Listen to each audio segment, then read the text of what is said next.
हाँ, तो एक बार फिर से स्वागत है आपका केमिस्ट्री की इस क्लास में। और बढ़ते हैं अपने आगे। और आज का हमारा टॉपिक है संकरण हाइब्रिडाइजेशन। क्या होता है संकरण, क्या होता है हाइब्रिडाइजेशन, इसके बारे में हम पढ़ेंगे। क्या होते हैं संकरित कक्षक, क्या होते हैं हाइब्रिड ऑर्बिटल्स, ये सब आज हम पढ़ेंगे। तो सबसे पहले बात करें कि संकरण होता क्या है, उसकी डेफिनेशन अगर मैं बोलूं कि डेफिनेशन क्या होती है संकरण की, तो सबसे पहले डेफिनेशन पे ध्यान देते हैं कि जब संयोजकता कोष के लगभग समान ऊर्जा, संयोजकता कोष के लगभग समान ऊर्जा लेकिन भिन्न भिन्न आकृति वाले कक्षक परस्पर मिश्रित होकर एकदम समान आकृति व समान ऊर्जा वाले उतनी ही संख्या में नए कक्षक बनाते हैं, तो वो नए कक्षक हैं, वो क्या कहलाते हैं, संकरित कक्षक कहलाते हैं। और इस परिघटना को हम क्या कहते हैं, संकरण कहते हैं। यानी कि यहाँ पे 2 से 3 चीजें हैं, उनको नोट करने वाला है। 2 से 3 बातें क्या क्या है कि जब संयोजकता कोष, यानी कि सबसे पहली बात तो ये कि संयोजी कोष, संयोजी कोष के इलेक्ट्रॉन, संयोजी कोष कौन सा कोष होता है कि किसी भी परमाणु का बाह्यतम कोष, किसी भी परमाणु का बाह्यतम कोष जो होता है वो क्या होता है, संयोजी कोष होता है। तो संयोजी कोष के लगभग समान ऊर्जा, क्योंकि बिल्कुल समान हो ही नहीं सकती। जैसे एक एस और एक पी मिलाएंगे, अरे एस और पी की ऊर्जा समान हो सकती है क्या, नहीं हो सकती। 2s कक्षक है तो उनकी ऊर्जा समान हो सकती है। एक एस एक पी कभी भी ऊर्जा समान नहीं हो सकती, लेकिन लगभग समान होनी चाहिए। यानी कहने का मतलब क्या है कि उनकी ऊर्जा लगभग समान होनी चाहिए।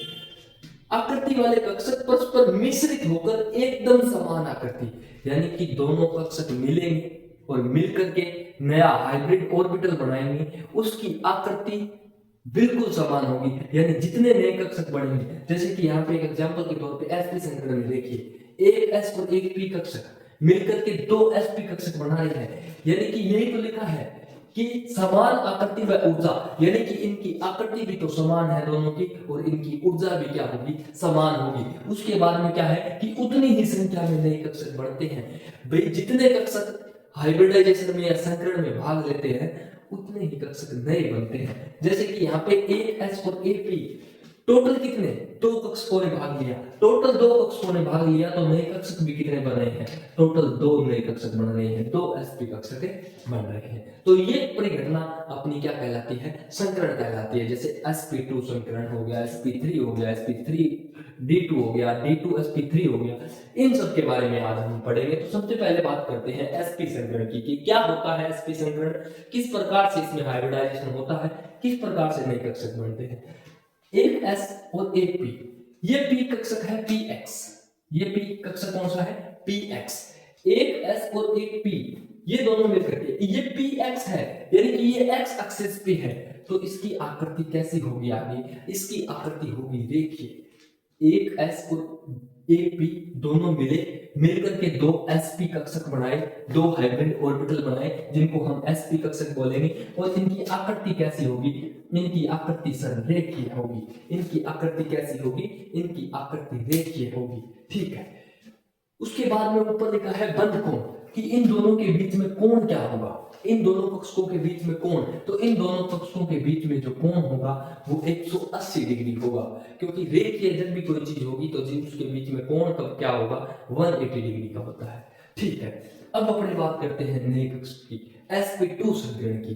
sp2 संकरण में क्या होगा, जैसा यहाँ पे लिखा है, यहीं से पता चल रहा है कि sp2 यानी कि एक s और 2 p, एक s और 2 p मिलकर, तो एक s कक्षक और 2 p कक्षक। यहाँ पे मान लीजिए कौन कौन से 2 p है, सर एक तो px ले लो, एक py ले लो। अरे जब दो, एक px और एक py, अरे px और py यानी ये ग्राफ, ये x एक्सिस, ये y एक्सिस, ये मिलकर क्या बनाते हैं, एक समतली तो बनाते हैं। तो इसकी सर आकृति कैसी होगी, समतलीय। सर समतलीय में कैसे, अरे 3 कक्षक बन रहे हैं नए, 3 नए कक्षक बन रहे हैं, यानी कि सर इसकी आकृति होगी त्रिकोणीय समतलीय। आकृति कैसी होगी, त्रिकोणीय समतलीय आकृति, त्रिकोणीय समतलीय आकृति होगी। बात कर रहे थे अपने sp2 कक्षकों की, तो sp2 कक्षकों में इसकी आकृति की बात चल रही थी अपनी। तो आकृति क्या होगी, आकृति होगी त्रिकोणीय समतलीय, त्रिकोणीय समतलीय। सर त्रिकोणीय समतलीय कैसे होगी, अरे px कक्षक एक ही समतल में होंगे, s कक्षक समतल में होगा, px और py 2 कक्षक है, 2 p कक्षक और एक s कक्षक मिलकर नए हाइब्रिड ऑर्बिटल बना रहे हैं। सर कितने बना रहे हैं, तीन बना रहे हैं। तीन कौन से सर? तीन sp2 कक्षक बना रहे हैं, तीन sp2 कक्षक बना रहे हैं। तो नए तीन कक्षक बनाए। सर इनके बीच में कोण कितना होगा? 120 डिग्री का होगा। इनके बीच में कोण कितना होगा? 120 डिग्री का होगा। त्रिकोणीय समतलीय होगी इसकी आकृति। तीन sp2 कक्षक बनेंगे, तीनों की आकृति बिल्कुल समान होगी और ऊर्जा भी क्या होगी? समान होगी। अब बात करते हैं sp3 हाइब्रिडाइजेशन की, sp3 संकरण की। तो sp3 संकरण की मैं बात करूं तो एक s, तीन p, sir px, py, pz, px, py, pz, तीन p कक्षक, एक s कक्षक, मिलकर के टोटल चार नए कक्षक। कौन से सर? चार sp3 कक्षक, sp3 कक्षक। कौन से सर? चार sp3 कक्षक। सर बल कोण? सर कोण होगा 109 डिग्री 28 मिनट। अरे 109 डिग्री 28 मिनट इनके बीच में कोण होगा। आकृति, अरे देख लो आकृति, यहीं से पता चल रहा है। कैसी होगी? चतुष्फलकीय है। अरे कितने फलक? चार फलक। तो आकृति कैसी होगी? चतुष्फलकीय। इस प्रकार से sp, sp2, sp3 संकरण अपना कंप्लीट होता है। इसके बाद आगे कंटिन्यू करते हैं और बात करते हैं dsp2 संकरण की।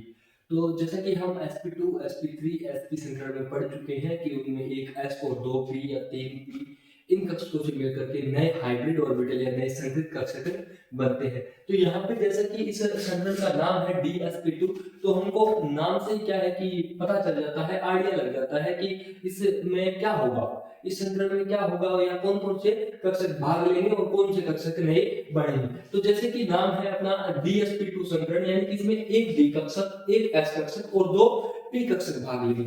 हमें पता है कि एक p कक्षक में टोटल तीन होते हैं। कौन कौन से? px, py और pz।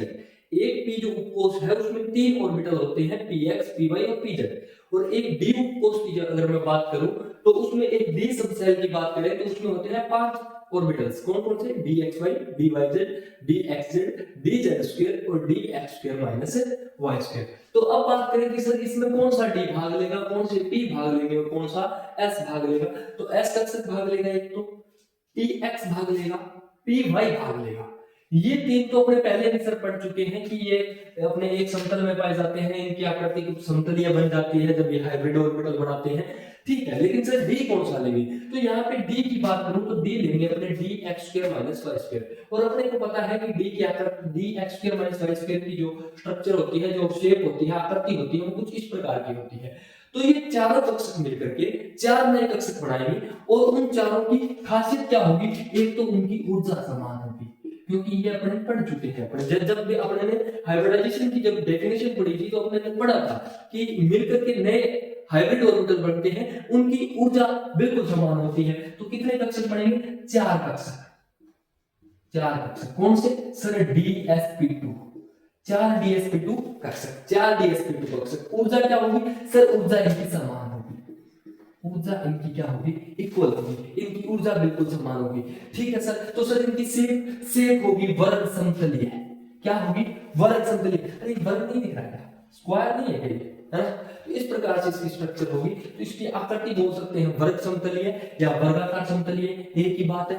ठीक है, बिल्कुल सर समझ में आ गया। सर इसका कोई एग्जांपल? भाई dsp2 संकरण किसी कंपाउंड का हो, उसका कोई एग्जांपल? बिल्कुल, देखिए NaCl4।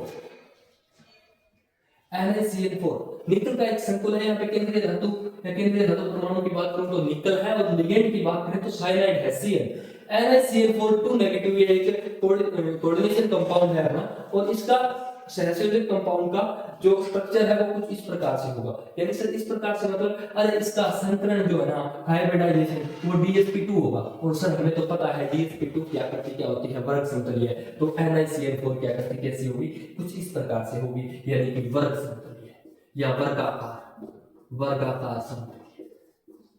समतलीय कैसे? अरे सर ये सारे एक ही तल में है, xy तल, xy तल, xy तल, xy तल, है ना? तो ये क्या हो गया? अपना dsp2 संकरण हो गया। नेक्स्ट देखते हैं अपने sp3 d या dsp3 संकरण। शुरू करते हैं नेक्स्ट अपना जो था कि dsp3 या sp3d संकरण। अब यहाँ पे थोड़ा सा कंफ्यूजन होगा आपको, dsp3d सर आपने जितने भी पढ़ाए हैं उनमें ऐसे तो नहीं बोला कि p3s संकरण या p2s संकरण या ps संकरण या फिर सर अभी अपने ने DsP2 पढ़ा था तो आपने sp2d तो नहीं बोला। हाँ, यहाँ पे ये DsP3 या sp3d संकरण है, इसके पीछे भी कोई वजह है, उस वजह के बारे में अपने डिस्कस करेंगे। लेकिन उससे पहले अपने इसके बारे में sp3d संकरण या DsP3 संकरण क्या होता है इसके बारे में अपने पूरा कंप्लीट अध्ययन कर लेते हैं, उसके बाद में अपने उसके बारे में चर्चा करते हैं। तो सबसे पहले यहाँ पे देखिए कि DsP3 यानी कि अपने को नाम से पता चल रहा है कि 3 p कक्षक, एक s कक्षक और एक d कक्षक, पांचों मिलकर के कुछ नए हाइब्रिड ऑर्बिटल बनाएंगे। नहीं सर कुछ कैसे बनाएंगे, 5 मिल रहे हैं तो 5 ही बनाएंगे, है ना। तो यानी कि सर ये 5 कक्षक मिलकर के 5 नए हाइब्रिड ऑर्बिटल बनाएंगे और उन नए हाइब्रिड ऑर्बिटल्स का हम नाम देंगे sp3d या dsp3 कक्षक। तो वो कैसे बनाएंगे, किस प्रकार बनाएंगे, देखिए यहाँ पे मैंने बोर्ड पे कुछ लिखा हुआ है कि dz² कक्षक, dx² - y² कक्षक, s कक्षक, px कक्षक, pz और py, यानी कि ये सारे कक्षक मिलके नए कक्षक बना रहे हैं। लेकिन सर आप अभी तो बोल रहे थे कि 5 कक्षक मिलेंगे और 5 ही नए बनाएंगे, लेकिन सर यहाँ पे तो 1 2 3 4 5 और 6 कक्षक आप यूज में ले रहे हो। अरे ऐसा नहीं है, इसमें क्या है कि जो d कक्षक है वो टोटल 5 होते हैं। और अब अपना जो ये DsP3 या sp3d कक्षक है या d संकरण है, इसमें क्या होता है कि दोनों भी भाग ले सकते हैं, dx² - y² भी भाग ले सकता है और dz² भी अपना क्या कर सकता है, भाग ले सकता है। तो सर फिर ये चल जाएगा कि जब dx² - y² भाग लेगा ना, तब तो आकृति होगी वर्गाकार द्विपिरामिडीय, तब तो आकृति होगी वर्गाकार द्विपिरामिडीय। और लेकिन सर जब dz² कक्षक भाग लेगा ना, तब आकृति बदल जाएगी, तब आकृति होगी त्रिकोणीय द्विपिरामिडीय। यानी कि कक्षक तो 5 ही भाग लेंगे, इसमें से या तो d का ये भाग लेगा या d का ये भाग लेगा। अब जब d का dx² - y² कक्षक भाग ले रहा हो, तब तो sp3d कक्षक जो नए बनेंगे उनकी आकृति जो शेप होगी वो वर्गाकार द्विपिरामिडीय शेप होगी। और अगर dz² ऑर्बिटल या dz² कक्षक भाग लेंगे तब उनकी आकृति त्रिकोण द्विपिरामिडीय आकृति होगी। ठीक है सर, समझ गए। सर इसका कोई एग्जांपल बता दो। अरे बता देते हैं, एग्जांपल पे चलिए अपने। सबसे पहले मैं वर्गाकार वाले के लिए एग्जांपल की बात करूं, NiCN5 3 नेगेटिव। NiCN5 ये कोऑर्डिनेशन कंपाउंड है, अपने को भी पता है, निकल जहां पे सेंट्रल एटम है, साइनाइड यहाँ पे एक लिगेंड है। तो NiCN5 3 नेगेटिव, इसकी जब हम स्ट्रक्चर बनाएंगे वो कुछ इस प्रकार से बनेगी। और इस प्रकार की ये जो स्ट्रक्चर है, ये जो पूरी की पूरी स्ट्रक्चर है, ये कौन सी स्ट्रक्चर है सर, ये तो बिल्कुल वर्गाकार पिरामिडीय स्ट्रक्चर है। तो ये किसका एग्जांपल हो गया, ये हो गया sp3d कक्षक। जब d कौन सा भाग ले रहा हो सर, dx² - y²। ठीक है, समझ में आया यहाँ तक। अब आगे चलते हैं अपने। सर देखिए त्रिकोण द्विपिरामिडीय आकृति का भी तो कोई एग्जांपल होना चाहिए। अरे बिल्कुल होता है, क्यों नहीं होता। PCl5, phosphorus chloride PCl5। यहाँ पे क्या है कि टोटल 5 क्लोरीन है, वो फास्फोरस के साथ सिग्मा बॉन्ड बना रखा है, जिसमें क्या है कि ये दो तो पिरामिड आकृति में है और ये 3 Cl जो है वो त्रिकोण के रूप में इस फास्फोरस के साथ जुड़े हुए हैं। इस आकृति का नाम मैं दूंगा त्रिकोणीय द्विपिरामिडीय। ठीक है सर, समझ गए। अब तो सर आप उस मुद्दे पे आइए, हमें तो उसमें इंटरेस्ट है जो आप पहले बता के हमें बीच में छोड़ चुके हो। क्या, अरे ये वाला सर, ये DsP3 sp3d, ये क्या क्या मसला क्या है। अरे बहुत ही अच्छा मसला है। क्या है कि DsP3 भी संकरण बोल सकते हैं और sp3d संकरण भी बोल सकते हैं किसी कंपाउंड का। सर कब, अरे ये कोऑर्डिनेशन कंपाउंड की बात है, उपसहसंयोजक यौगिकों की बात है। जब उपसहसंयोजक यौगिकों में परबल लिगेंड जैसे कि CN हो गया, जब पर्पल लिगेंड जुड़े हों केंद्रीय धातु परमाणु के साथ, तो ये पर्पल लिगेंड क्या करते हैं कि डी कक्षकों में उपस्थित जो इलेक्ट्रॉन होते हैं उनका युग्मन कर देते हैं। ये पर्पल लिगेंड जो है वो डी कक्षकों में जो इलेक्ट्रॉन मौजूद होते हैं उनका युग्मन कर देते हैं, और युग्मन करने के कारण डी कक्षक लास्ट वाला जो बाहरी डी कक्षक होता है वो खाली रह जाता है। तो उस समय हम जो संकरण बताएंगे वो होगा DsP3। और जब लिगेंड दुर्बल हो तो ऐसी घटना नहीं हो पाती, और नॉर्मल वे में सामान्य तरीके में हम संकरण बताएंगे sp3d। समझ में आया नहीं सर? अरे फिर से बता देता हूँ। क्या है कि जब कोऑर्डिनेशन कंपाउंड में जब केंद्रीय धातु परमाणु के साथ लिगेंड जो जुड़ा हो वो प्रबल हो, स्ट्रॉन्ग हो, स्टेबल हो, प्रबल लिगेंड जब जुड़ा हो, स्ट्रॉन्ग लिगेंड जब जुड़ा हो, तो वो क्या करता है कि डी कक्षक है। अरे ये एक डी कक्षक है, ये सर डी के पांचों कक्षक है, इन पांचों में एक एक इलेक्ट्रॉन भरा हुआ है। ठीक है, तो प्रबल लिगेंड जुड़ेगा ना, वो क्या करेगा कि मान लीजिए इस वाले इलेक्ट्रॉन का युग्मन कर देगा। युग्मन करता है। अब एक खाली डी ये रह गया, एक एस रह गया, 3 पी रह गए। सर जब ये संकरण होगा ना, तब इसका नाम हम क्या देंगे सर, DsP3 देंगे। जब लिगेंड प्रबल नहीं होगा तो उसको सामान्य तरीके से ही हम क्या बताएंगे, sp3d संकरण बताएंगे। तो अपने बेसिकली जो संकरण का मेन टॉपिक था वो संकरण की आकृति के बारे में था, वो यहीं तक है। ऐसा नहीं है यहीं तक है, इसके बाद में कुछ संकरण और भी बच जाते हैं, कुछ और भी बच जाते हैं, जैसे कि सर sp3d3, sp3d3। अब ये संकरण भी एक बच जाता है अपने पास, या sp3d2 ये भी बच जाता है। ये इतने इंपॉर्टेंट नहीं है, इंपॉर्टेंट इसलिए नहीं है क्योंकि इनका यूज बहुत ही कम होगा। इन कक्षकों का यूज जैसे IF7 हो गया, IF7 की जब मैं बात करूंगा तब sp3d3 संकरण उसमें होगा। यानी कि अपने बेसिकली इनकी आकृति वगैरह के बारे में ज्यादा अध्ययन नहीं करना पड़ता। तो अब इनके आगे जो बच गए DsP2 और DsP3, उसमें क्या होगा कि जैसे sp3d3 है, इसमें तो 3 डी कक्षक भाग ले लेंगे। कौन कौन से सर, dxy, dyz और dxz वाले। और इसमें sp3d2 में सर इसमें क्या होगा कि dz² और dx² - y², ये दोनों कक्षक भाग लेंगे। इस प्रकार से ये संकरण खत्म हो जाएगा। लेकिन अब अपने पढ़ेंगे, क्या पढ़ेंगे, ट्रिक पढ़ेंगे। सर ट्रिक क्या, ऐसी ट्रिक पढ़ेंगे कि फटाफट संकरण अंगुलियों पे निकाल दे। जैसे कि बात करें अपन सर CO2 में संकरण क्या होगा, अरे CO2 में तो सर sp होगा, अरे सर CO2 में तो sp संकरण होगा। अच्छा बिल्कुल। तो फिर NH3 का बता दो, अरे NH3 में क्या है, 3 1 4 sp3 होगा। सर क्या 3 1 4 क्या। तो ये ट्रिक कि फटाफट कोई अपने को कंपाउंड दे, उस कंपाउंड का अपने को संकरण दे पूछे, हाइब्रिडाइजेशन पूछे कि ये कंपाउंड है, IF7 है, PCl5 है, NiCl4 नेगेटिव है। तो इन सब का जब अपने को संकरण पूछ ले कि संकरण क्या होगा, तो अपने को डायरेक्ट संकरण निकालना आना चाहिए। उस ट्रिक के बारे में अपने अभी अध्ययन करते हैं। ये अपना यहाँ तक संकरण कंप्लीट हो